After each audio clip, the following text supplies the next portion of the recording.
Hi, and welcome to this episode of I've Got This Kid. I'm your host, Sharina Williams, licensed speech and language pathologist, homeschooling mom of two, wife of one, here to share everything speech, language, play, development, and all of that other stuff that falls in between. World changers, I am so glad to be back with y'all another week. We have been shaking and moving and talking about all kinds of cool stuff. Last week, we talked about what's a developmental delay. How do I handle developmental delays? Are developmental disabilities the same?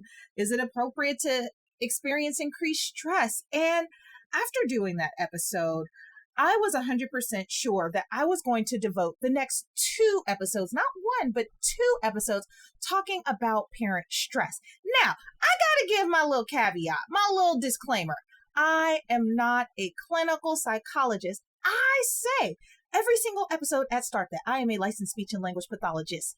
So, can I diagnose anything clinically? Absolutely not. But, in the world of speech, sometimes with my fellow sister field of psychology, some of our stuff tap dances on one another. And what I mean by that is that simply some stuff that's covered in speech kind of treads lightly on psychology, mainly social skills and pragmatics. Why? Because speech and language pathologists are the masters of language and communication and social skills. And so again, they kind of tap dance on each other, but the lines don't necessarily get that blurred because we do not diagnose things that are associated like psychologically. We don't touch that. We stay in our lanes, they stay in their lanes, but we are familiar enough with one another's field to speak to them. I'm going to talk about stress from the lens of a speech and language pathologist. Why? Because that's what I do. I talk about those taboo subjects. I bring them to you guys because you know what? We really need to be dissecting this stuff because we always hear about the worst that could happen as a result of parent stress. The worst that can happen if my little sugar had a developmental disability. The worst that happens for the little sugar who has a diagnosis of autism. The worst that happens. Like we always hear about the worst, but it doesn't have to be the worst for it to be a thing. And it doesn't have to be magnified to the point to where it's sensationalized. And so that's how I feel about parent stress. It's one of those things that happens to everyone at every point of parenting. If you have not had any level of stress during parenting, my gosh, you must have your earphones on, your eyes must be covered up. And not to say that like you're somewhere at the top of a flagpole, like a cat, like reaching up there, like you're just hiding away, hugging a pole. But I am saying that we all have some level of stress as it relates to parenting, and we're going to dive into that. Before we dive into that, let's just clear up one thing. Is stress normal? Well, yeah, that's the short answer. Of course, stress is normal. Why? Because, well, Webster said that it's a state of mental tension and worry caused by problems in your life, work, etc. And it's something that causes strong feelings of worry and anxiety. Well, welcome to life, right? They always say, you hear the elders, they say, keep on living, kid. And when they tell you keep on living, that means that like life experience is going to happen. And when it does, when it hits you, you better be ready for it. And if you're not ready for it, guess what? You got a good lesson that you learned out of it. And you may have been a little bit stressed out during that time. So it is totally normal to have some level of increased stress or increased worry, as long as it's manageable and it's not something that, again, is sending you to the top of that flagpole, hanging on for dear life because you just don't want to deal anymore, right? So parent stress, how does that differ? Well, parent stress, it's the experience of distress or discomfort that results from demands of being a parent, being a mama, being a daddy, being a world changer, being a caregiver. Stepping in and taking on parental responsibilities causes stress. Factors associated with that, you can get depression, anxiety, there can be marital discord, and other environmental factors. Why? Because we develop these norms. And anytime our norms are interrupted, and they're interrupted for longer than a day, and it requires massive adjustments, then guess what? You're going to have some level of stress. And so my point is, parenting is going to bring increased stress, again, in general. It might be because of adjustments of being a parent. It might be a personality fit. Like, do me and Sugar really mesh? Like, are we both always giving each other the side eye? Are we just kind of looking at each other? Or am I doing the right thing? Am I doing the right thing by Sugar? Am I equipping them for everything that they need? Am I gone too much? Am I this? Like, there's so many different factors that can contribute to increased general parenting stress. And it's not normal for this stress to consume you to the point that you can't get through the day. Again, think flagpole. I'm really on that flagpole today, y'all. I don't know. It's been an interesting day. So I have like this picture in my mind of like this person like at the top of a flagpole and like the flag is waving and they're like hanging on for dear life because they're over it. They've had it and they're going to the most unreachable spot that they could find. And so again, I'm not a psychologist and I can't tell you when to seek help, but I can say that you might want to talk to somebody if your quality of life is being impacted. If you're waking up and your self-care isn't the same, if you're waking up and you don't want to do the stuff that you used to do, or just changes that are drastic, like, and lasting for long periods of time. I can't define long periods of time. Again, that's when I say seek professional support, and I'm all for it. So, common stressors. I talked about a few, like the side eye you and Sugar be giving each other when you guys aren't meshing well together. I had that kind of day with my son. I officially am not talking to him. Like, he had the nerve to send me a paper airplane with like a note in it. And it was not a very nice note. And then he follows up after I send him a note back because I felt like being a little bit silly with him. And he says to me, "Oh, I was just kidding. I wasn't amused." So what are some common stressors? Sugar is not meeting their milestones. Maybe they're not walking when they're supposed to. Maybe they're not crawling when they're supposed to. Maybe they're not doing babbling. Maybe they're not communicating with you. Maybe they're not following directions. Maybe they're a little bit older and teacher keeps calling and saying, "Hey, Sugar is a problem in the classroom." And maybe teacher doesn't know how to necessarily work with Sugar. Maybe they're showing different behaviors at school than what they do at home. Maybe it's a bunch of different maybes that are happening that's not falling within what's expected within that age range, right? Another common stressor, not connecting with Sugar. And this will give you some for real mama and daddy guilt. And I'm not talking about like my little silliness of throwing paper airplane notes at each other, because me and my son will be good later, but we're just not good today. But later we'll be okay. But not connecting with them. And again, for long periods of time, just not meshing well with them, maybe a little bit of avoidance on both your sides because you guys just don't know how to either communicate with each other, interact with each other, engage with one another. Maybe there's rejection on one of you guys' parts. There's so many reasons that can go into that, but that can definitely make you as the parent feel like, hey, I'm doing something wrong here. And it's not just because Sugar's having a weird day, it's because we really aren't clicking. And it's even worse if there's other little Sugars around and you're like, well, I don't have this problem with the other one, so why am I having this problem with you? Maybe they're a daddy's girl. Maybe they're a mama's boy. Maybe they're a grandparent's kid. I don't know. Maybe they're a neighbor's kid and they like the neighbors better. I don't know. But these kind of things happen and it could definitely cause stress, frustration with behaviors. I tap dance on this a little bit. I tap dance on behavior a lot because behavior can make or break a relationship. And not just with the adults, with Sugars. Being frustrated with their behavior all the time, especially if it's one of those, I'm getting calls every day from the school about this same stuff, or I'm getting frustrated because I keep asking you not to do something, or I'm getting frustrated because when I try to talk to you, you fall out on me. There's so many reasons that come along with that. I'm frustrated because it takes me 30 minutes to get you in the car.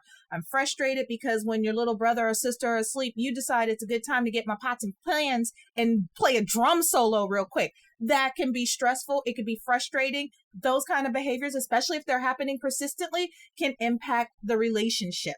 Frustration with communication.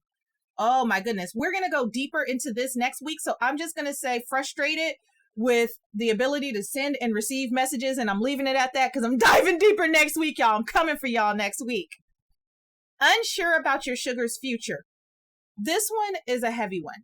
This one is a heavy one for me as a clinician because we don't have some kind of special power that dictates the outcome. We can make projections, but we don't have like, this is what life is going to look like for sugar. I know how to tool you up. I really do. I can tool you up. I can get you on the right track, but I can't tell you what tomorrow's going to look like. I certainly can't tell you what 10 years down the line is going to look like. And honestly, as a clinician, that's a stressor for me. And listening to world changers in past, I know it's a stressor for them.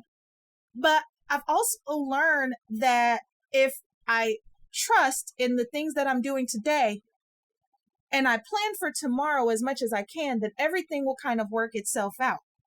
And what I mean by planning for tomorrow, making those decisions, like if we know early on that it's projected that sugar will always need someone around, do I have a living will and trust in place?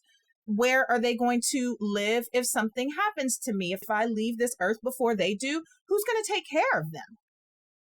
Are they going to be able to take care of themselves?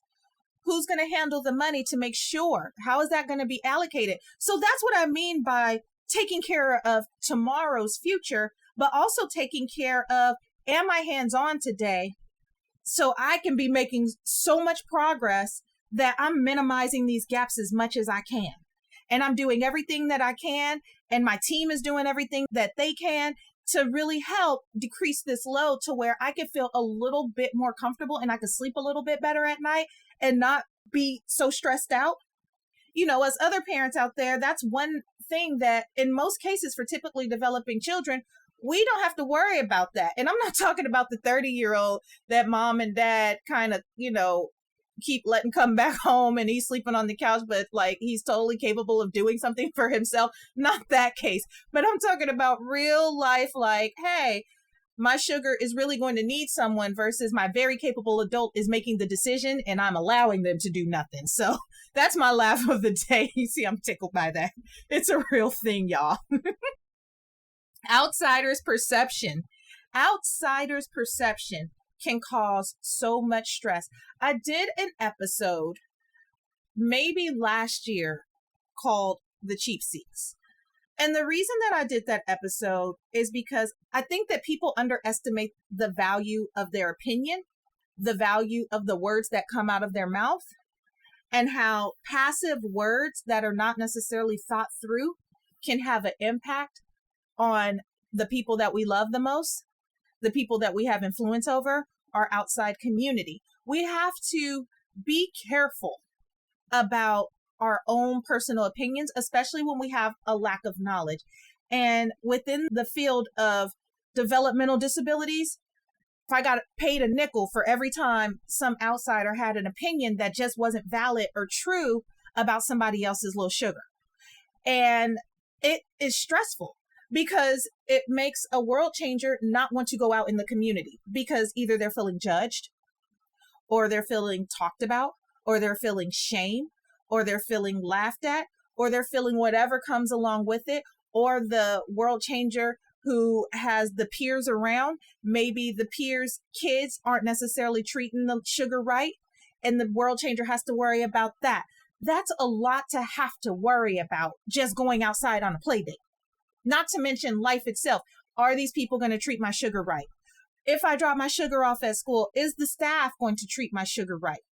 Are the teachers going to treat my sugar right? Are they going to get the modified education or appropriate education based on what their needs are, right? And so these perceptions, our own personal perceptions, our own personal bias, it influences the way that we treat others around us. And so if we hear the word autism and all of a sudden we think that it's the worst case that we've ever seen on a YouTube video, then every person that we come across with autism, we're going to expect to have these behaviors, or we're going to be so intimidated by a label that we don't even get to know the person. And so that is a common stressor that I've heard from world changers. Another common big stressor. It's one thing to go outside in the community and the world around you isn't that forgiving, isn't that kind, isn't that understanding. But when it's happening between parenting partners, that's when it gets real.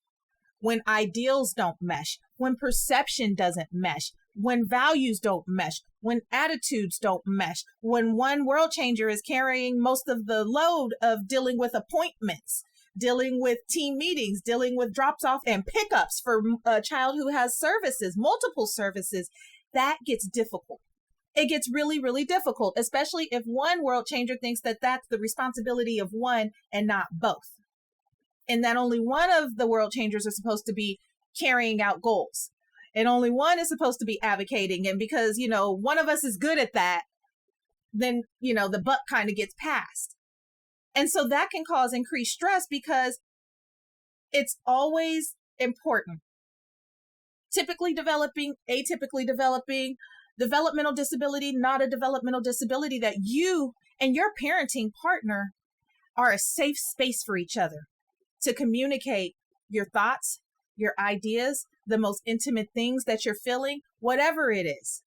They need that safe space. And if they're not allowed that safe space, then they're either going to go out to others for that safe space or they're going to implode. And that's not fun. We don't want that for the people who we love the most and that we're supposed to love the most, and the people that we're supposed to protect and just, they're going to be there forever by our side. That's our parenting partner. That's our life partner. And so we want to make sure that as best as possible, we're getting on the same page, or at least agreeing to disagree, just so you can keep the peace in the home. I could go on and on about that one. I ain't though, y'all. I ain't.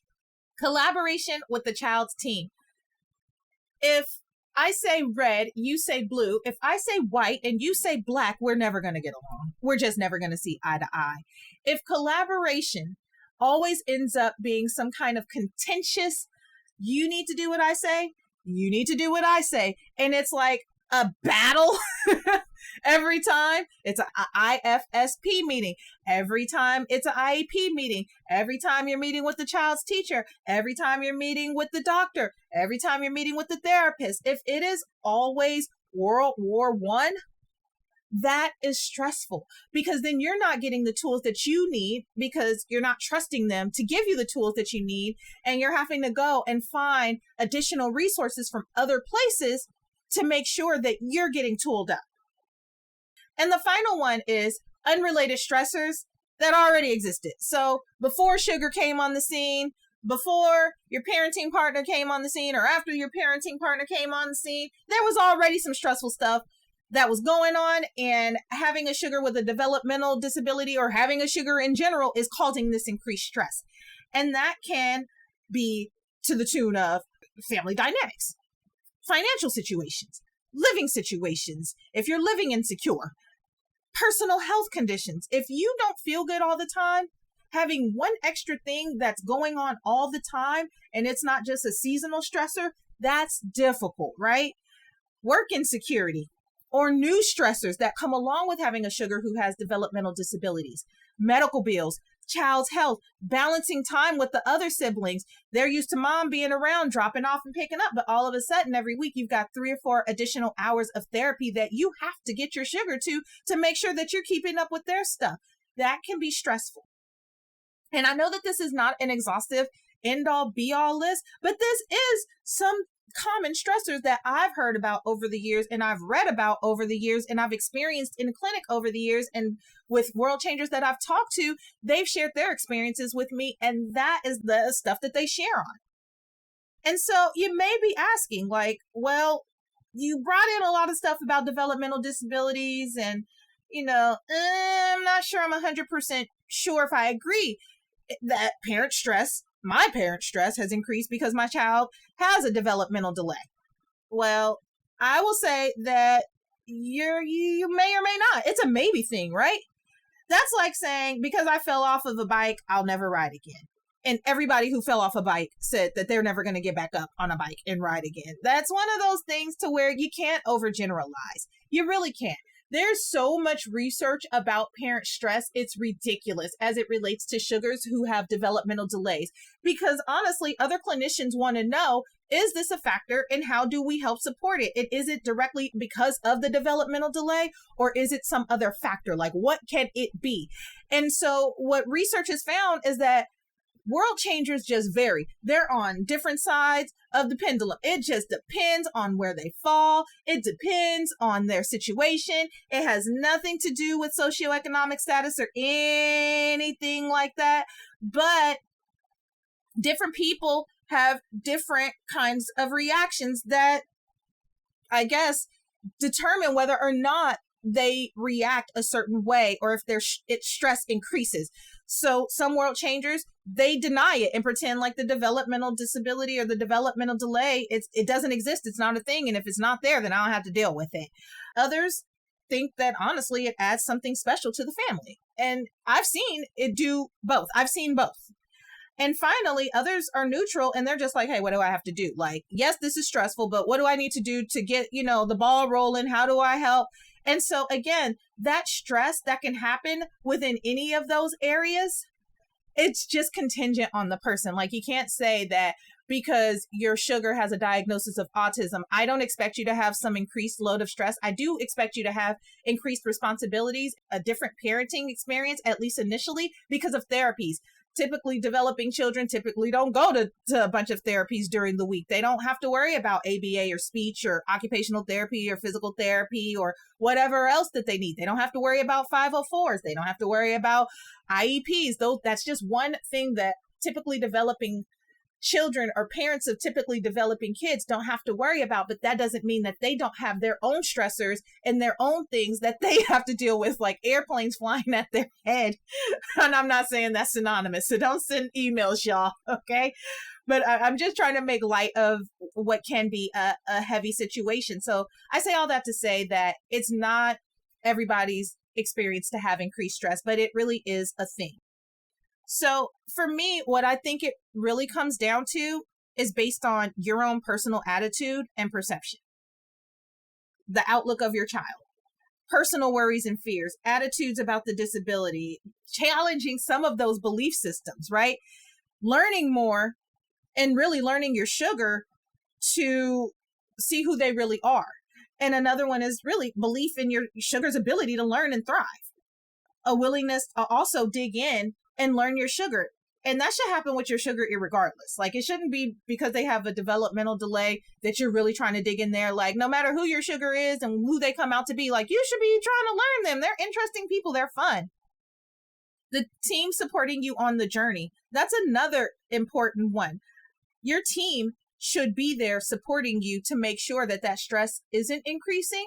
But it's not also their job to make sure that you're not stressed out. Like, you can feel however you feel, but you should also have a team who's supporting you to where things aren't more stressful. I hope that makes sense. Like, the team should be helping you along to where things aren't more stressful, but it's not their job to like carry everything for you. It should really be a collaboration. And finally, your overall community, like, who are the people that are around you? If you have super positive people around you who are cheering you on, then it's going to be a much different experience than that other world changer who has people around who may not be the most supportive, who may not be the most understanding, who may not have, the knowledge base to really understand what you're going through or the willingness to listen and learn, because some people don't know, but they're willing to learn to do a little bit better. And that also goes into parenting, your parenting partner's willingness to learn with you and to go on this journey with you and to understand with you and to not kind of check out. And it can also depend on your sugar. You may have a great attitude about it. You may have a great attitude about your sugar having a developmental delay. You may be like, hey, what do I have to do? But there are some cases where sugar may be a little bit more temperamental and not as willing to try as you are. And really, it has to do with the level of severity. And that's looking at how severe are things? How bad are things? How long is it taking to master things? What's their willingness to try with you, to do with you? And not throwing the whole entire book at them and expecting them to learn the whole thing, but are you guys taking intentional steps together? Is their temperament a temperament that is inviting for you to come? How do you even thaw out that temperament? If they're running from you, if they're going under tables, if they're hiding from you, if they're hitting, if they're biting, if they're scratching, if they're like those behaviors, again, behaviors can really mess up a relationship, not just with adult to adult relationships, but children to adult relationships. And people take that stuff for granted. It just doesn't get talked about a lot. That a sugar's behavior can definitely impact the way a world changer approaches that sugar or interacts with that sugar, just because fear of what's going to happen, especially if it's always an unexciting event, or it's so eventful that you're just like, I don't want to experience that again, right? The level of demand. If you feel like the level of demand placed on you is just too much and you don't have that time to breathe, or sugar's diagnosis requires your 24-hour care, or sugar's diagnosis and their needs in general require so much of you and consume so much of you that you really can't break away because health is at stake, because in some cases life is at stake. These are real things that happen. Again, this is more on the extreme side. Or if the demand is a new demand and maybe it's not something as extreme, but all of a sudden you're having to get used to like working in goals. You're suddenly having to do additional speech homework or occupational therapy homework or do things that you're just not used to. These things can definitely have an impact. And if sugar is demanding in that or not as willing to participate, it could be really hard. Finally, milestone mastery. Milestone mastery is key. If you've been working at it and chipping off at the old block and the stone won't fall, at some point you're going to want to stop chipping.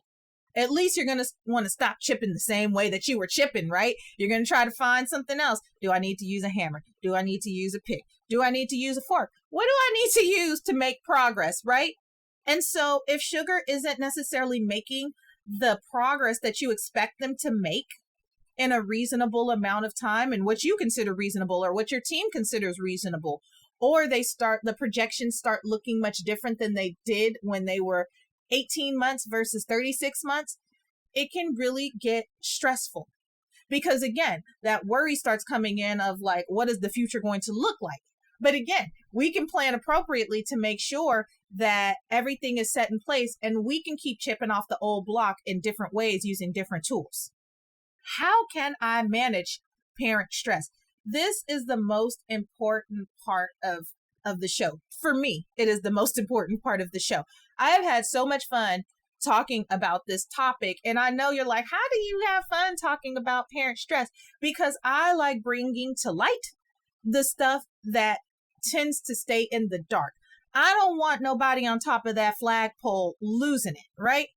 And so I want you guys to be tooled up and feeling good about yourselves and being okay with, hey, I might be a little stressed out, but I'm going to be good at a certain point and I'm going to take these necessary steps to make sure that I'm good, and I'm not going to bury it, and I'm not going to pretend like it doesn't exist, and I'm not going to explode, and I'm not going to let it label me. This is a part of my life. This is a part of our family's life, but it's not entirely our life. And stress is one of those things that comes and it goes, and it's all about me, my attitude, and my disposition and how I handle this thing. So again, how do I manage this thing?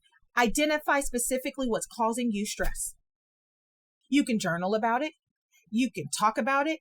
Weed it out. What is the thing that's causing you the stress? It might not be the label. It might be something, as you really dig in there, that it's so easy to just adjust or fix or put tools into place to where you're like, hey, this isn't even a thing anymore.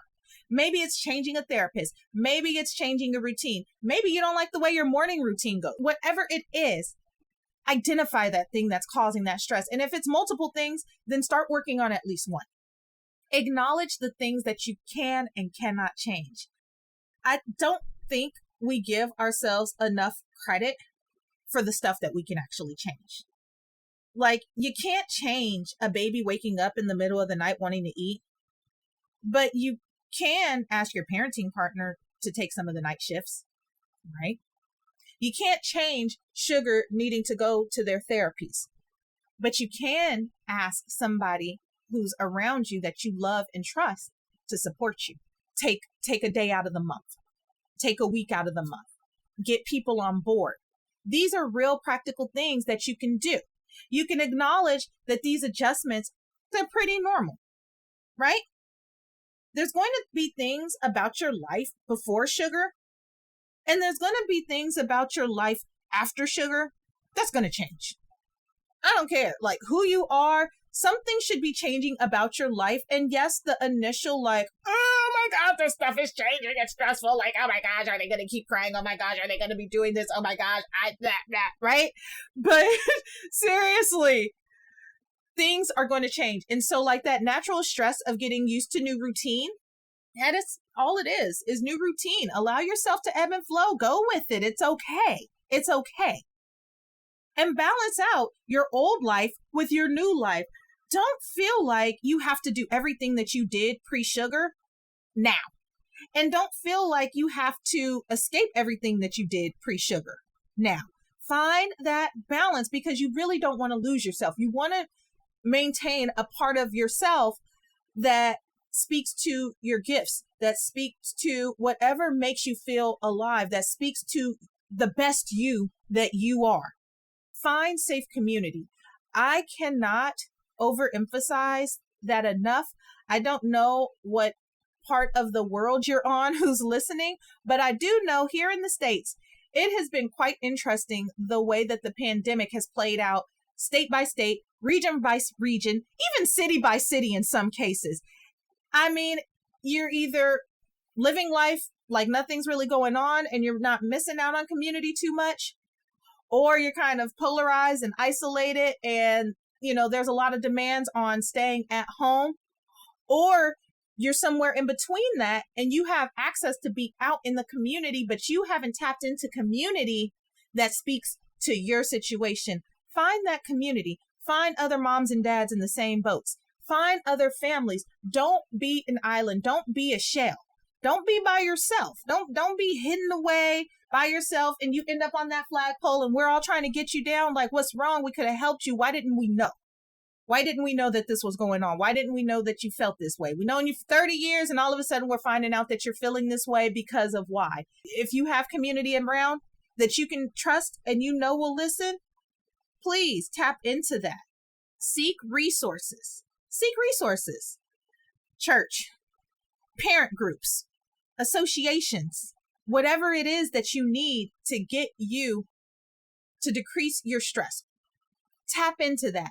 It may not even be your sugar's developmental delay that's causing the stress or the things that come along with that. It may be life factors that may be messing with you. It may be job insecurity that's messing with you, making you wonder, how are we going to pay these medical bills? Sugar's a joy. These medical bills are a nightmare, right? And so I want you to really tap into that and find out what's causing the stress and how do I get myself up and take one little baby step towards feeling a little less stressed and a little bit better about myself and a little bit better about this situation. Because you know what, world changers, today is the last time that you get to do today. You don't get to do today again tomorrow. You get to have a new day tomorrow and do new things tomorrow. So let's work at it, right? At the end of the day, life is going to throw something at us that's unexpected. But the only thing that we can really do is control our attitude. That's the only thing that we can control. And we can control the outcome, or at least make steps to help support us through that, to where we're not feeling just stressed out to the point of where we can't cope.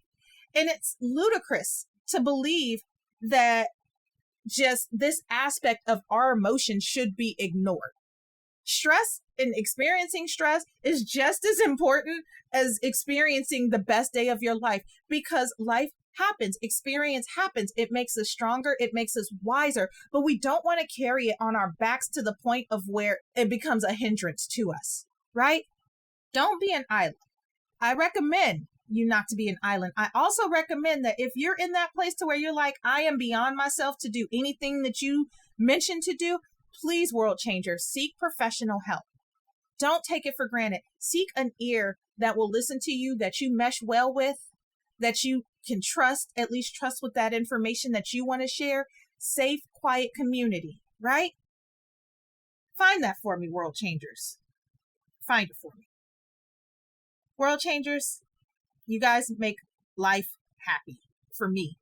Being in this space, having these experiences with you guys, sharing this stuff with you guys, it it teaches me that I'm not an island either, because I know week by week, you guys are out there. You guys are listening. You guys are sharing the show. You guys are sharing your thoughts and your ideas. You guys are sharing through emails. You guys are sharing however it is, whatever method you guys are sharing. I know that you're hearing me. I know that you're listening. I know you probably even have opinion, and I love hearing that as well. But I just want to make sure that we continue to stay tooled up and that we're staying mentally safe, that we're staying mentally healthy, and physically healthy as well, but definitely working on that mental health to make sure that we're good for ourselves and we're good for our sugars, right? I don't want you to be, Sharina, I'm so stressed out, but I'm going to keep doing the same thing tomorrow. Please find help if you need it. And if it's within the realm of like speech language play development or homeschooling, well, I can help with that part. I can help you with that part. The psychological stuff, I can't help you with that part. I'm cheerleading for you though, but I can't help you with that part. I can even get you off the pole, but I can't do nothing beyond that. Like I might climb up there with a ladder or something, pull you down, get you on my back, and you come down, and we get you the help that you need. But if it's anything that's speech and language and play and all that, go to I'veGotThisKid.com and find what we're offering right now. There's a bunch of great coaching courses. There's a bunch of great parenting courses. There's some webinars on there where we have some offerings. Go ahead and sign up for those mailing lists. Also, join the interest list for my upcoming book, Watch Me, Connecting to Your Child Through Play. This book is everything that you're going to need to connect during play, monitoring early milestones, providing practical step-by-step tips like, what do I do when Susie won't sit down for story time? Or why won't Kyle play with me? I love the guy, but he's a toy hoarder. I'm tired of Kyle taking all the toys, and I've been wanting to say it, but he's 2, and it's kind of inappropriate to talk to a 2-year-old like that, but that's how I've been feeling. Or my playroom looks like Toys R Us and my sugar won't touch anything. They're just kind of rumming through there and tearing up the place. I'm going to answer all of those questions and much, much more. So, as soon as you're done here, click on the link below and join the movement of intentional parenting. That's what we do here. World changers. Join me next week where we will continue riding this train of parent stress, developmental delays, and finding outcomes. Part 2. Whoop whoop. We're going to get into language, the relationship between language and parent stress. Oh my gosh, you guys know I love talking about language. Oh, I get giddy. I shouldn't be giddy over language, but I'm telling you, the inner geek comes out and that's my jam. So tune in for that, world changers. Until the next time, y'all, take care.